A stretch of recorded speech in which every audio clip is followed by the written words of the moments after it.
amasan hitabang phat pha thai mu thi ji win hin jing pa pathian thangvei nim ta han tuni ka sei nom pen ta ipidinga hi chi vahchoi la hi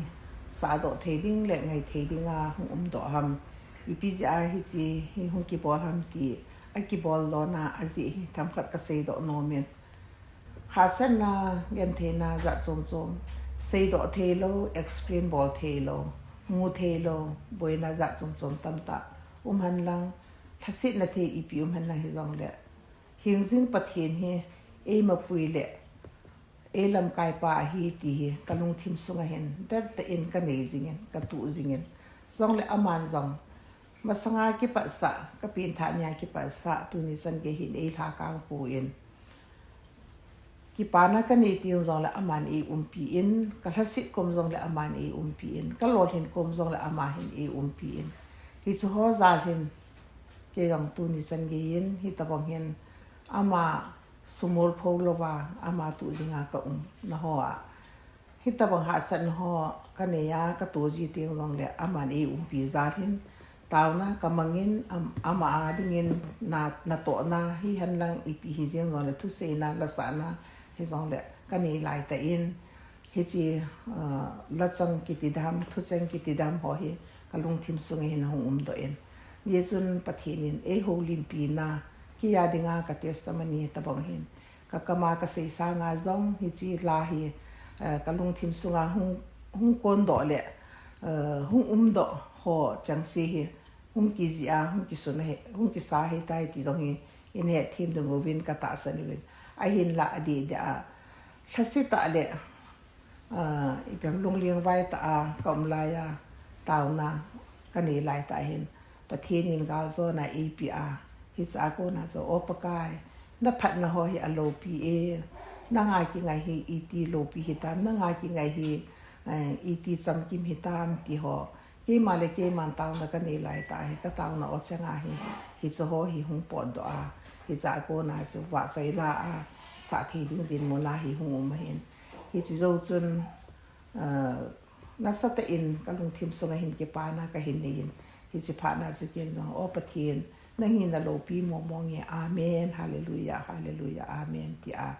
hi chi a chai na tabang chu teng la apat na tabang a hi chi thu chang lo hi hung do a ka hin hung ki ji do hi en ye chun sei the do tam ta han na hi jong le pathin a kini na pa hin thil zo se hi gal zo na hi e ti pa hi chi ka sei do nom pen ta en ye chun adi da christian te yesu christa hi na ne pin tha cha te ho adinga hi boina i pi sang ta han na hi jong le ama ineya ama ipan jing pa hin hi chin na sa ta hin gal zo na kini ye ti hi tu chunga hi chi la mu ki su na ko ni zo hi yong na sa ta i ti ko hi ji chun hi chi la hi a hin sa do theding le chu teng le ngai theding a hin bol do a cha te ni Silas hi in mi hin ama ni chunga jong na sa te in ki pa thu ko se yin ama ni zalin jong pathian kathangvah in tu hin ama ni jong sun le zan hin tin hi jong le imothei lo imo khop lo genthei ha sa puma nau to bui le a hi chi vet theding le sa do theding za theding a hin bol na chung na hin ke yong na sa te in ama ni chunga ka ki pa in ama ni jong pon tho te in hi chi pan e la pi ho hi ka ge la ka hi le loupi ka sa in yizun ama ni zong pathin in phat thei bu han lang chu ting le hi chi ho zo si hin bol do the le ding tu nya hi ta panga lung yan hin gel do on gel do na hi ka pile ka pu christian an hi hona pathin an he na hona ataw na hon zala ka nu le ka pa phat thei bu a hi cha ko na ke yang tu na ama ho taw na wa nga hi chen ye kong hi do ho hi tu nin ama ho te hi zong le ama ho zo si chung jong ki pa thu ka se yin a ting le hi ta banga chamthat na ta phat ong poi ai lo wa le a ki bo ye ti lo he la ka ngai sa dong zu yo le ka dei sa dong zu yo wa phat phate ke cha a ap e la pi ke ni pu chunga jong a velin ki pa thu ka hin se yin ama phalo hen lang ama in zanom lo hi le hi zo jong hi mu thei ding le za thei ding a hi do lo ding a hi ama ngailut na za le ama hong phat na za ti da ham min hi cho jo si jong hi bol do then o me ti jo ka ga sei do no nen hi chun tu ni in ko hi jong leo hen hi che vahchoi la anangai lo ho jo si le ana za ho jo si pathin in da lung thim sungova atha in phathi na bu win tin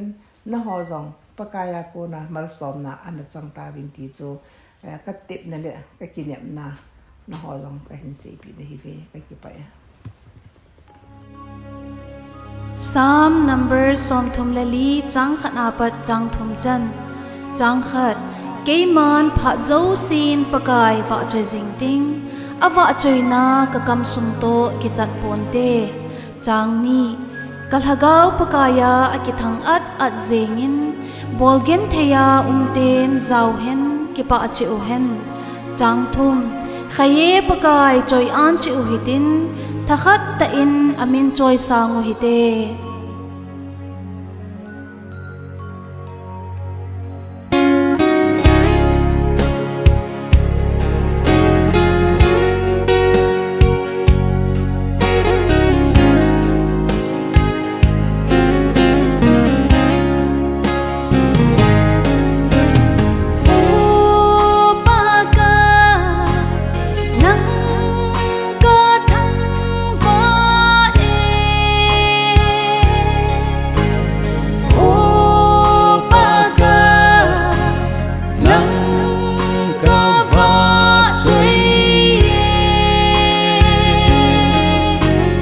Leiset genthei na lam jong le Vangboh na hi kaki ngaina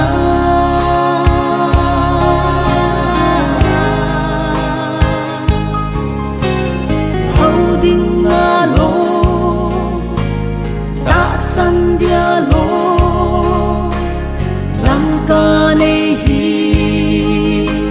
kalung na pe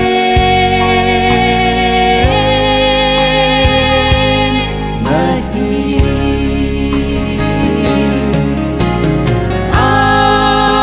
amen hallelujah amen hallelujah Hallelujah.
jong